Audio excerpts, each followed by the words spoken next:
Welcome. You're listening to The Aligned Self, Conversations in Creating a Conscious and Abundant Life. This is Daniel Denovi. I'll be your guide and host. Let's see just where we can take this.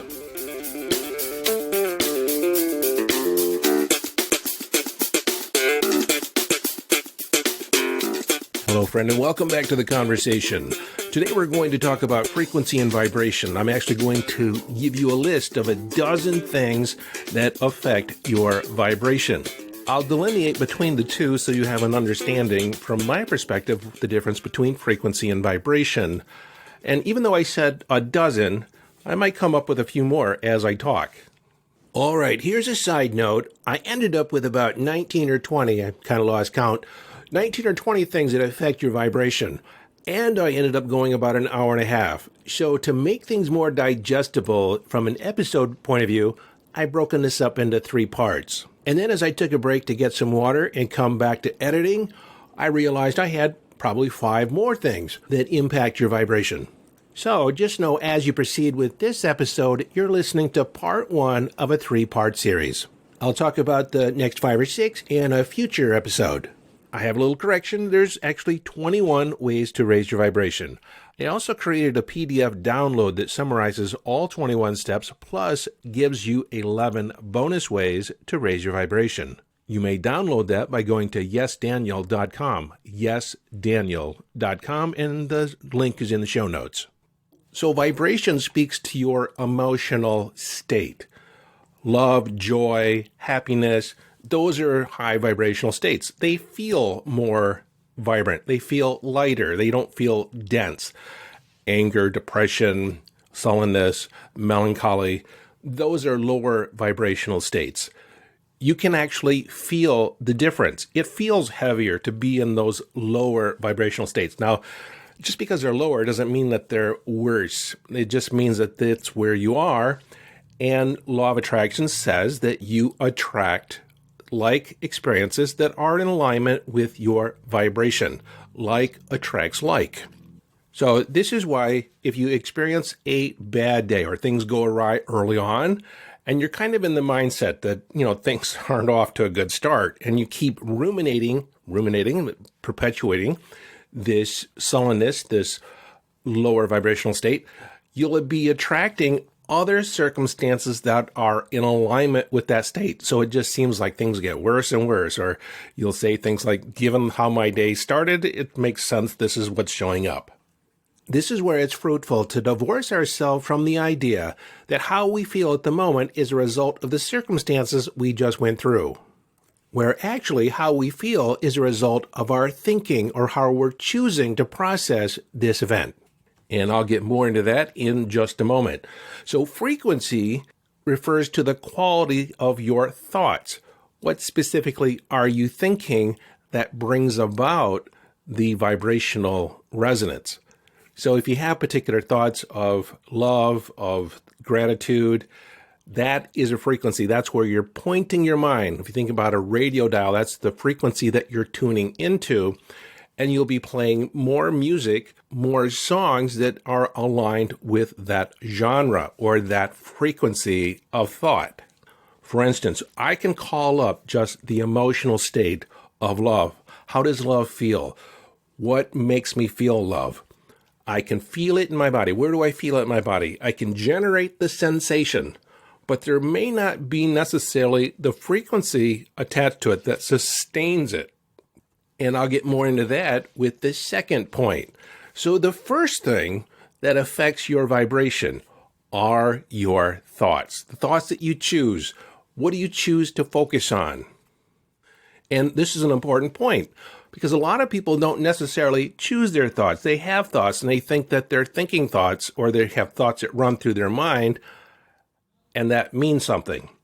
Well, the brain is designed to think thoughts. Think about your environment, make an assessment. Is this a safe place? And if you notice things that are out of alignment, you might see danger in your environment or unpleasantness. And if that becomes your focus, then you'll experience more of that. That's where the frequency of your mind is. And so you'll start generating vibrational sensations that are in alignment with that frequency. So here's an assessment point. As you look at your habitual thoughts, what do you tend to think about? How do you tend to reflect on things? What are your determinations or your decisions about certain circumstances or what thoughts are occurring? Now, for the most part, human beings have habitual thoughts. We are slaves of our habits and patterns. Now, psychologists have determined that we have approximately 60,000 thoughts every day, 60 to 90,000 thoughts.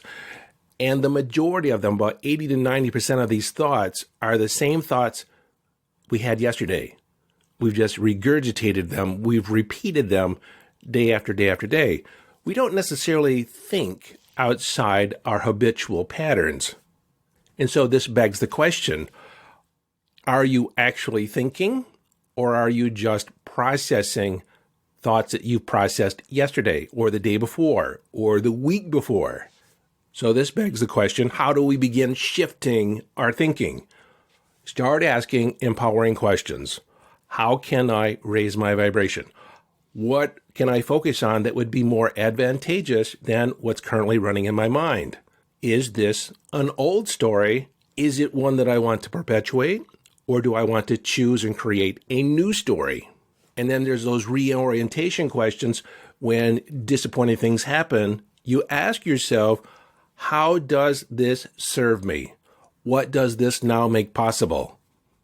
What can I learn from this that will catapult me in a new direction? These questions are contrasted by a less empowering question, such as, why am I fat? Well, I can get a list of 6 or 7 reasons why I am fat. Why am I a failure? Again, I'm just going to sort my experience and I'll come up with 6 or 7 reasons why I'm a failure.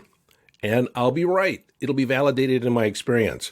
The question doesn't lead me anywhere new, doesn't lead me to anywhere more empowering. And when your thoughts are elevated, when you're thinking about possibility, when you're thinking about what you can create, that raises your vibration. And so how do you assess whether or not your thoughts are productive? Your thoughts are of a high vibrational state. Well, you have the emotional guidance system. You just check in with, how do I feel? Is this thought actually leading to a high vibrational state? It's a pretty easy answer. It's either a yes or no. Which side of the fence am I leaning? And this is important. If you are in a lower vibrational state, it's important that you don't necessarily have the expectation that you can make a 5-step jump. You can't necessarily go from being melancholy or angry to joy and love. It's an incremental change. And if you give yourself the latitude to kind of work your way through it, I go back to my favorite metaphor on which side of the fence are you leaning? If you're going to fall, I want to fall on the side of possibility. I want to fall on the side of love. And so if I just lean in the direction, at least I'm increasing the chances that I will end up in a higher vibrational state than I am currently in. It may not be a quantum leap, but as long as I'm making incremental change, then I know I'm moving in the right direction. Now, earlier I had written down a list of things, and I listed visualization, and this really is in the realm of thinking. So I'm going to include it here. When you visualize how you want it to be, when you're in the daydream of how you want it to be, that's going to produce pleasant sensations, pleasant feelings. And so by focusing your thought on what you want to create, then you're again leaning in that direction. Neville Goddard said, assume the feeling of the wish fulfilled. So when you're in the daydream of your manifestation fulfilled, of your goal achieved, your intentions realized, there is a resulting feeling of being in that. How does it feel when you have more than enough money in the bank account? Now, it might be gone tomorrow, but in that moment, you might have more than enough money than you need on that day. And so there's this feeling that you're rich. There's this feeling that you're wealthy, that you could buy that over there if you really wanted to. Now, in the back of your mind, you know that you need to go somewhere else. You need to pay something somewhere else or go complete on some other obligation. But in that moment, you have the feeling, I have money. And there's a feeling of security. So you can tune into that feeling. You daydream about what would it be like to have more than enough money, pay all your daily bills, all your monthly bills, and have a lot left over, overflow. And in that overflow, be in the state of abundance. You deserve it. Now, somebody had posted a comment on what do you do when you have more than enough? And several people said, well, give it away. Give it to people that are less fortunate. That is actually a scarcity mindset. On one hand, it's like, I don't deserve all this abundance. I don't deserve this money, so I got to spread it around. The other sponsoring belief underneath that's not necessarily spoken is when you give money to somebody else, you're basically assuming, you have the assumption that they could never get this on their own. So I'm going to give them some money. You see, I live in the stance that everyone has the ability to create, do, have whatever they want. And so my question is how can I empower you to utilize your own sense of power? That's transformational. If I give you a few dollars, that might change your experience for that day, but you'll be right in the same boat tomorrow or down the road. The second thing that affects your vibration is gratitude. Now, this is also in the vein of thinking, but I think it deserves its own category because it is a particular area of focus. When you focus on those things, those people, those experiences that you love and appreciate. To me, love and appreciation is where it's at because it totally changes your mind-body state. Now, one thing that's important that a lot of people don't talk about, they talk about the power of gratitude and the importance of having a gratitude list. And I have a whole project or whole program called the Extreme Gratitude Project, where it's a very intensive immersion. There's a Facebook page called the Extreme Gratitude Project if you're interested. But one of the things that a lot of people miss when they talk about gratitude is really being associated to that which you love and appreciate. Meaning that you can list things like, I'm thankful for my wife, I'm thankful for my home, I'm thankful for my office, I'm thankful for you. But am I really in the love of it? If I'm really in the appreciation of it? I love my wife. There's so many times that my wife completes my sentences. I really feel like often she gets me. She understands me. And I know she's devoted and interested in seeing me succeed, seeing me fulfill my potential. And then I love my house. It is a source of sanctuary. I get to lay my head down on the pillow, and it's comfortable and safe at night. The kids feel safe and comfortable staying here. I almost wish it wasn't as safe and comfortable for the oldest. Maybe he'll move out on his own and create his own sanctuary of safety and comfort. But in the meantime, I'm happy that he feels safe and comfortable right here at home. So you see the difference. You can hear the difference in how I talk about it. And you're going to feel the difference when you associate with it and you're not simply giving an accounting of it. You want to be associated, connected, intimately connected to the experience of the love and the appreciation. That's where the real power is. If you only do 3 or 4 things that you love and appreciate, that it's fully associated and you call up that feeling in your body, that's more powerful than writing a list of 20 things in a simple accounting procedure. The third thing are your relationships, the company you keep. Now, every person you interact with is some type of relationship. You're relating to another person. And so there's a simple question that you can assess your relationships. Does being with this person, being in the company of this person, to be in this conversation, does it expand possibility for me? Or does it contract possibility? That's a simple answer. Do I feel better in being with this person, or do I feel worse in being with this person? Now, here's a little fine point that I want you to think about your relationships, is that these conversations, these interactions with other people, they basically direct your thinking. Again, it goes back to your thinking. Now, you can be with people that are less than inspiring, less than Let's just say less than inspiring. And you can still walk away not necessarily drained. You can feel productive, but that's also based on what you choose to focus on inside this relationship. Because our ultimate freedom is that we always get to choose our response. Now, this one just popped in my head. I'm going to add it in. It's number 4, and maybe I'll lose track of what I'm talking about. But number 4 is setting boundaries. And the boundaries basically are rules that you have for yourself to where you establish where do you end and the other person begin. Now, it's important to understand that boundaries aren't there to, control other people. Since we're talking about relationships, they're there to define your relationship. They're there to define who you are in relationship, what you will tolerate, what you won't. Other people do not have to respect your boundaries. And part of, one of my boundaries are if someone doesn't respect my boundaries after I've stated them, then they probably will not continue to be in my circle of influence. Now, it's important to understand why you're setting the boundaries. How does that reinforce and maintain your authenticity, your sense of self? And one caveat when we're responding from past trauma or past pain is that sometimes we set up some very rigid boundaries that nobody can pass. Nobody can actually respect. And those boundaries are a way that we use to actually protect ourselves and create distance between other people. So this is a point of reflection. And we won't necessarily go into that in this episode. I'll probably do something down the road with that.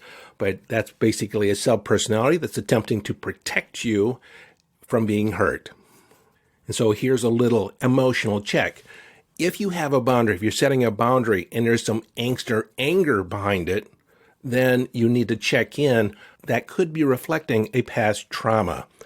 If you simply state a boundary and say, that's my rule, matter of fact, and if someone doesn't respond to it, I'm sorry, this is my boundary. You restate it, this is my boundary.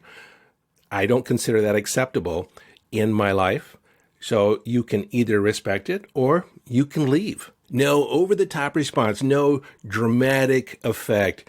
It just is the way it is. And if you want to play, then these are the rules. If not, that's okay. You can go your separate ways. But one boundary that I have put in place for myself is that I will not maintain a connection with somebody if they continually do not respect my boundaries, do not respect me as a person. And that's part of it. Because if I state that something is important to me, and the other person acts as if I never said it, and they walk all over that boundary, they keep transgressing and crossing that boundary, then it's up to me to determine what are the consequences. And that's aligned with my values. It's aligned with, do I value myself? Do I want to maintain the integrity of who I am? And in making that stand, in standing firm, you elevate your self-esteem. You elevate your vibration. Because one of the things we need to consider, without a stated boundary, either stated in our mind or stated out in the world for other people to hear, in relationship, if other people transgress that boundary and you end up feeling worse at the cause of it, if you did not state it, if you didn't say this is a rule for me, then you're not making a stand for that boundary. And so that's your responsibility or ability to respond inside a relationship. Okay, number 5, the thing that affects your vibration is your consumption of media, material. And that could be music, movies, and I'll create music as a separate category. Let's just say the books and the movies that you read, the YouTube videos, the TikToks, the Facebook feeds. There's an old computer term called GIGO, garbage in, garbage out. And so if the data going in is garbage, your output will be garbage. Garbage in, garbage out, GIGO. As far as movies go, what is the content? How are you left feeling? Do they portray a lot of gratuitous violence? Is there a lot of gunfire? Is there a lot of activity? You take a look at what's going on in the movie, and is this what you really want going into your mind? Because if you have any appreciation for your other than conscious mind, you know that within 10 to 60 seconds of watching a movie, you tend to become engrossed. They call it deep trance identification. You may identify with one of the subjects, one of the characters, and you begin feeling the feelings of that character. And then another question you can ask, what behavior are they normalizing, or they're playing off as this is a normal way to be a human being? And so I have a lot of trouble watching a lot of these reality shows that create drama, that create these circumstances that people get to misbehave or not necessarily act, I guess, in a, what's the word? We'll just say with integrity. Like they have no integrity. They don't stand for anything. They don't have any honesty. And so any displays of betrayal, of broken promises, don't necessarily leave me feeling good, especially when the character has no remorse about it. They think it's perfectly fine. Now, I admit when I was younger, I wasn't as sensitive to all that. I would watch a lot of action shows and a lot of gratuitous violence and, mindless killing. But as I've gotten older, I have less tolerance for that. I won't even watch it. Now, my wife, she grew up really liking a lot of these scary movies, ghost movies and different things like that. And I've had trouble watching those with her. They just rub me the wrong way. I don't like feeling those feelings. And so it's become distasteful for me. And so she's more than welcome to watch them if she likes, but I don't want to sit and watch them with her. Now, over the years of us being together, she has less and less tolerance for that because she recognizes how it makes her feel. Now, many years ago, one of my boys' friends came over for a play date and they watched a movie. Well, it turns out that this young man said that this is one of the movies that his mother said that he probably should not watch. And he said, but it's okay. If I watch this, I'll just watch 3 positive, good movies to make up for it. And that concept intrigued me. And it's very closely aligned with what Zig Ziglar taught, the motivational speaker. He talked about feeding your attitude. Now, I took this to heart when I was younger. And the way Zig conveys it is imagine you have a bucket and just through your exchanges each and every day with other people, other, parents telling you, no, you can't do that. And media saying this is, what's going on in the world. And it's never anything positive, typically. Those are dumping negatives, little negative signs into your bucket.